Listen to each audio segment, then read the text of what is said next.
Hello everyone, ಇದು ನಿಮ್ಮ ನೇತ್ರ. ಥ್ಯಾಂಕ್ ಯು ಸೋ ಮಚ್ ನನಗೆ ಸಪೋರ್ಟ್ ಮಾಡ್ತಿರೋ ಪ್ರತಿಯೊಬ್ಬರಿಗೂ ಇದೇ ಥರ ಸಪೋರ್ಟ್ ಮಾಡ್ತಾ ಇರಿ. ನನ್ನ ಚಾನಲ್ಗೆ ಇನ್ನೂ ಯಾರಾದರೂ ಸಬ್ಸ್ಕ್ರೈಬ್ ಮಾಡ್ಕೊಂಡಿಲ್ಲ ಅಂದರೆ ಪ್ಲೀಸ್ ಸಬ್ಸ್ಕ್ರೈಬ್ ಮಾಡಿಕೊಂಡು ನನಗೆ ಸಪೋರ್ಟ್ ಮಾಡಿ ಅಂತ ಹೇಳ್ತಾ ನಾನು ಈ ವಿಡಿಯೋಲಿ ಡಿಸ್ಕಸ್ ಮಾಡೋಕೆ ಹೊರಟಿರೋ ವಿಚಾರ ಬಂದ್ಬಿಟ್ಟು ದೀಪಿಕಾ ದಾಸ್ ಅವ್ರ ಬಗ್ಗೆ. ಮೋಸ್ಟ್ ಆಫ್ ದ ಮೆಂಬರ್ಸ್ಗೆ ಗೊತ್ತಿರುತ್ತೆ ಈಗಾಗಲೇ ದೀಪಿಕಾ ದಾಸು, ಯಾಕಂದರೆ ಅವರು 2 ಸೀಸನಲ್ಲಿ ಬಿಗ್ ಬಾಸ್ಗೆ ಬಂದಿರ್ತಾರೆ. ಒಂದು ಬಂದ್ಬಿಟ್ಟು ಮೇನ್ ಸೀಸನ್ನು, ಅಂದರೆ ಎಲ್ಲಾನು ಒಂದು ಹೊಸ ಫ್ರೆಶ್ ಸೀಸನ್ ಸ್ಟಾರ್ಟ್ ಮಾಡ್ತಾರಲ್ಲ ಆ ಥರ ಸೀಸನ್ಗೆ ಬಂದಿರ್ತಾರೆ. ಆಗ ಅವ್ರ ಕ್ಯಾರಿ ಮಾಡೋ ರೀತಿ ಆಗಿರ್ಬೋದು, ಅವ್ರ ಸೈಲೆನ್ಸ್ ಆಗಿರ್ಬೋದು, ಅವ್ರ ಫೋಕಸ್ ಆಗಿರ್ಬೋದು ಜನಗಳಿಗೆ ತುಂಬಾ ಇಷ್ಟ ಆಗಿತ್ತು.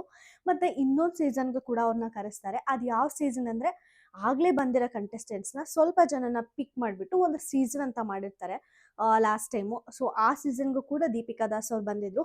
ಅಲ್ಲೂ ಕೂಡ ಅವ್ರು ಏನು ಅಂತ ಪ್ರೂವ್ ಮಾಡ್ಕೊಂಡಿದ್ರು. ಸೊ ಒಂದು ಲೇಡಿ ಕಂಟೆಂಡರಲ್ಲಿ ಅವರು ಒಂದು ಎತ್ತಿದ ಕೈ ಅಂದರೆ ತಪ್ಪೇ ಇಲ್ಲ. ಅಷ್ಟು ಫೇಮಸ್ ಆಗಿದ್ರು ದೀಪಿಕಾ ದಾಸ್. ಮತ್ತು ಅವರು ಕೂಡ ನನಗೆ one of the favourite contestant ಅಂತಲೇ ಹೇಳ್ಬೋದು.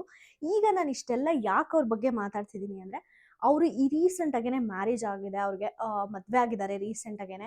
ನಿಮ್ಗೆಲ್ಲರಿಗೂ ಗೊತ್ತು, ಗೋವಾ ಅಲ್ಲಿ ಡೆಸ್ಟಿನೇಷನ್ ವೆಡ್ಡಿಂಗ್ ಮಾಡ್ಕೊಂಡ್ರು ಅವರು. ಅದು ಕೂಡ ಎಲ್ಲರಿಗೂ ಸಸ್ಪೆನ್ಸ್ ಆಗಿ ಮದುವೆ ಆದರು, ಸಡನ್ನಾಗಿ ಮದುವೆ ಆದರು ಅಂತ ಫುಲ್ ರ್ಯೂಮರ್ಸ್ ಆಯಿತು.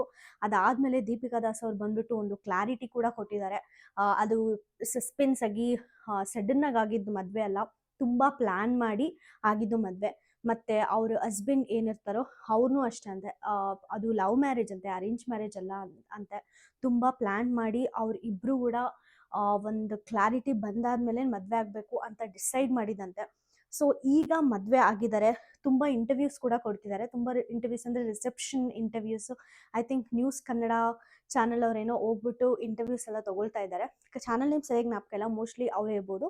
ಸೊ ಅದು ಕೂಡ ತುಂಬ ಟ್ರೆಂಡಿಂಗಲ್ಲಿ ಓಡ್ತಾ ಇದೆ.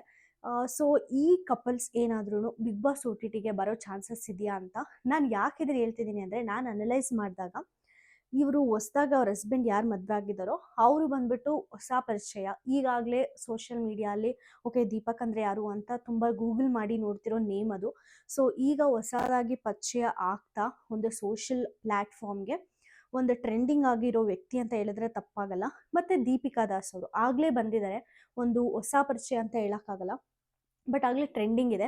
OTTಲಿ ನೀವು ಲಾಸ್ಟ್ ಟೈಮ್ ನೋಡಿದ್ರೆ ಗೊತ್ತಿರೋರು ಅಂದರೆ ಆಲ್ರೆಡಿ ಬಂದಿರೋ ಕಂಟೆಸ್ಟೆಂಟ್ಸು ಮತ್ತು ನ್ಯೂ ಕಂಟೆಸ್ಟೆಂಟ್ಸ್ ಇಬ್ಬರನ್ನ ಮಿಕ್ಸ್ ಮಾಡಿ ತೊಗೊಂಡಿದ್ರು. ಸೊ ಇದು ಕಪ್ಪಲ್ ಎಂಟ್ರಿ ಬರೋ ಚಾನ್ಸಸ್ ಇದೆಯಾ ಅಂತ ನಿಮಗೆ ಅನಿಸುತ್ತಾ? ನನಗನ್ಸೋ ಪ್ರಕಾರ ಕರೆದ್ರೆ ಚೆನ್ನಾಗಿರುತ್ತೆ. ಯಾಕಂದರೆ ಅವರಿಬ್ಬರು ಮಧ್ಯೆ ಎಷ್ಟು ಅಂಡರ್ಸ್ಟ್ಯಾಂಡಿಂಗ್ ಇರುತ್ತೆ ಅಂತ ತಿಳ್ಕೊಳೋ ಕುತೂಹಲ ಎಲ್ಲರಿಗೂ ಇರುತ್ತೆ. ಯಾಕಂದರೆ ಒಂದು ಹೊಸ ಕಪ್ಪಲ್ನ ಎಂಟ್ರಿ ಮಾಡಿಸಿದ್ರೆ ಅವ್ರು ಯಾರು ಅಂತ ಗೊತ್ತಿಲ್ಲ ಅಂದರೆ ನಮ್ಗೆ ಅಷ್ಟು ಕ್ಯೂರಿಯಾಸಿಟಿ ಇರಲ್ಲ. ಬಟ್ ದೀಪಿಕಾ ದಾಸು ಆಚೆ ಬಂದುಬಿಟ್ಟು ನಾವು ಆಲ್ರೆಡಿ ರಿಲೇಷನ್ಶಿಪ್ಪಲ್ಲಿ ಇದ್ದು ಕ್ಲಾರಿಟಿ ಬಂದಾದ್ಮೇಲೆ ನಾವು ಮದುವೆ ಆಗೋಕ್ಕೆ ಡಿಸೈಡ್ ಆಗಿದ್ದು ಅಂತ ಹೇಳೋದಾಗಿರ್ಬೋದು. ಮತ್ತು ದೀಪಿಕಾ ದಾಸ್ ಅವರು ಮಾತಾಡಬೇಕಾದ್ರೆ ಅವ್ರ ಕಾನ್ಫಿಡೆನ್ಸ್ ಆಗಿರ್ಬೋದು ತುಂಬ ಚೆನ್ನಾಗಿತ್ತು ಇಂಟರ್ವ್ಯೂಸಲ್ಲಿ. ಸೊ ಅವರು ರಿಯಲ್ ಲೈಫಲ್ಲೇ ಹಿಂಗೆ ಇರ್ತಾರಾ ಅಂದರೆ ನೋಡೋ ಕ್ಯೂರಿಯಾಸಿಟಿ ಮೋಸ್ಟ್ ಆಫ್ ದ ಜನಗಳಿಗೆ ಇರುತ್ತೆ. ಸೊ ನನಗೆ ಅವ್ರು ಬಂದರೆ ಚೆನ್ನಾಗಿರುತ್ತೆ ಅಂತ ಅನಿಸುತ್ತೆ. ನಿಮ್ಗೆ ಏನು ಅನಿಸುತ್ತೆ ಅಂತ ಕಮೆಂಟ್ ಸೆಕ್ಷನಲ್ಲಿ ತಿಳಿಸಿ. ಇದನ್ನು ವಿಡಿಯೋಲಿ ಹೇಳೋಕ್ಕೆ ಇಷ್ಟಪಟ್ಟಿದ್ದು. ನಿಮಗೆ ಈ ವಿಡಿಯೋ ಇಷ್ಟ ಆದರೆ ಪ್ಲೀಸ್ ಲೈಕ್ ಮಾಡಿ, ಶೇರ್ ಮಾಡಿ, ಸಬ್ಸ್ಕ್ರೈಬ್ ಮಾಡ್ಕೊಳ್ಳಿ ಅಂತ ಹೇಳ್ತಾ ಈ ವಿಡಿಯೋನ ಮುಗಿಸ್ತಾ ಇದ್ದೀನಿ. Thank you so much.